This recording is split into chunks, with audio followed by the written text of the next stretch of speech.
प्रत्येकाला असं वाटतं की आपल्याला छान इंग्लिश बोलता आलं पाहिजे. प्रत्येक जण म्हणजे नेमकं कोण?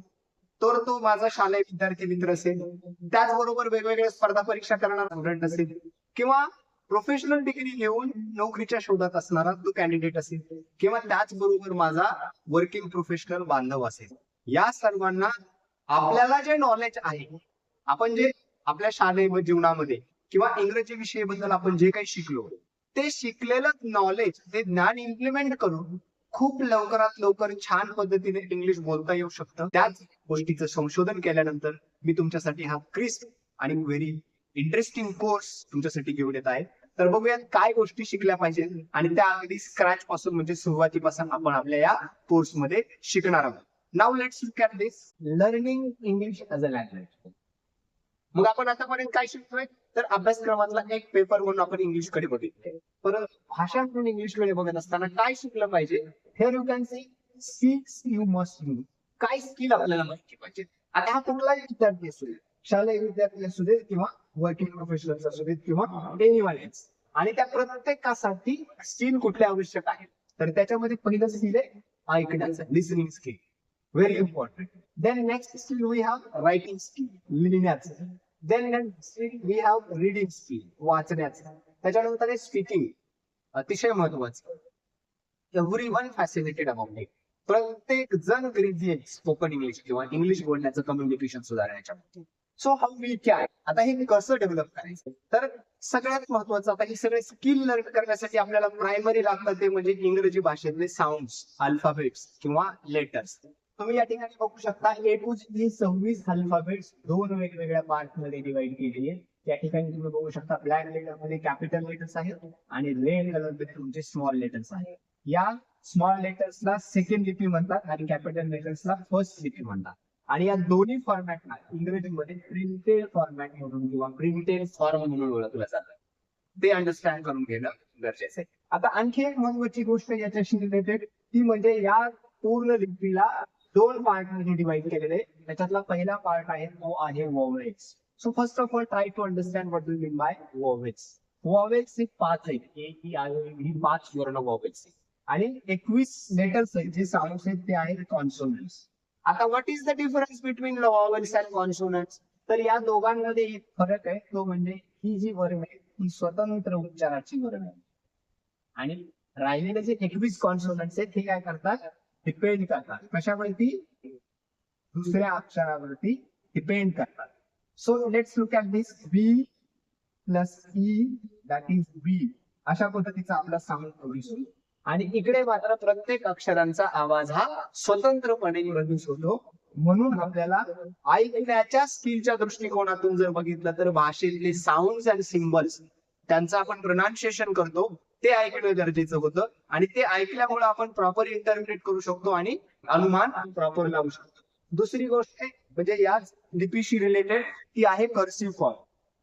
आता हा फॉर्म लर्न करणे का गरजेचं आहे, तर तुम्ही बघू शकता इथे ब्लॅक अँड रेड कलर मध्ये तुम्हाला ही दोन वेगवेगळ्या प्रकारची अक्षरं दिसतात. आता यांना का लर्निंग करायचं, तर रिझन व्हाय, ज्या वेळेला आपण कॉन्व्हेंटच्या लोकांशी किंवा आपण वेस्टर्न कंट्रीज मधल्या लोकांशी अप्रोच होतो त्यावेळेला त्यांची मॅन्युस्क्रिप्ट जनरली त्यांनी जे हँड रिटन डॉक्युमेंट लिहिलेलं असतं ते अशा कर्सिव्ह लिपीत लिहिलेलं असतं. इंडियामध्ये सुद्धा बऱ्याचशा कॉन्व्हेंट स्कूल कर्सिव्ह रायटिंग लिहितात, ते फॉलो करतात, आणि म्हणून आपल्याला सुद्धा कर्सिव्ह रायटिंग येणं गरजेचं आहे. आता याच्यात थर्ड लिपी तुम्ही बघू शकता, या ठिकाणी तिसरी लिपी जी आहे ती आहे तुमची कॅपिटल लेटर्स आणि फोर्थ लिपी जी आहे ती आहे तुमची स्मॉल लेटर्स.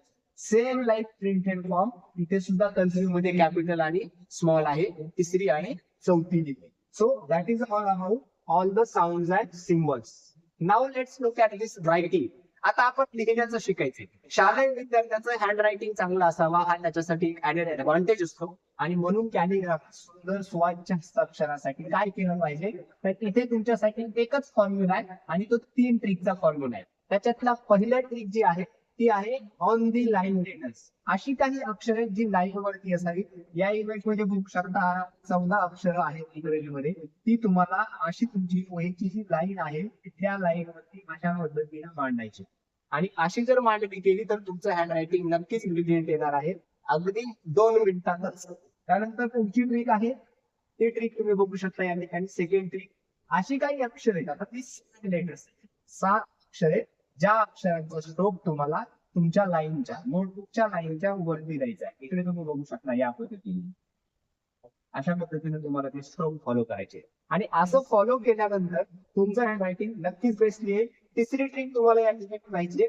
आता या ठिकाणी 5 अशी अक्षरे आहेत की त्या 5 अक्षरांचा stroke down the line here you can see अशा पद्धतीने तुम्हाला स्ट्रोक फॉलो करायचे आणि हे स्ट्रोक फॉलो करून सुद्धा आपण जनरली असं आपण अननोइंगली असं लिहितो, परंतु आपण ज्यावेळेला हे सगळे स्ट्रोक फॉलो केले तर तुम्ही बघू शकता स्ट्रोक फॉलो केल्यानंतर तुमचं हँडरायटिंग असं ब्रिलियंट आणि अट्रॅक्टिव्ह यायला मदत होईल. हँडरायटिंग तुमचं स्टाईल आहे आणि प्रत्येक विद्यार्थ्याला एक्झामिनर वरती इम्प्रेशन पाडायचं असेल तर तुमचं हँडरायटिंग बेस्ट असायला पाहिजे.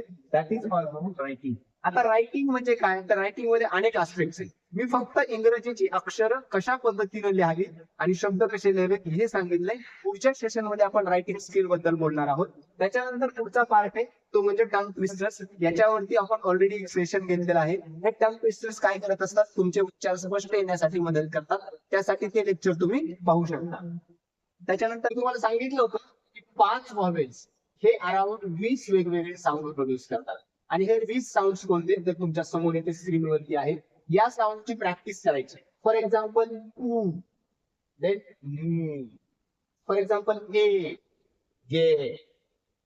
So you can see here up, you will be up.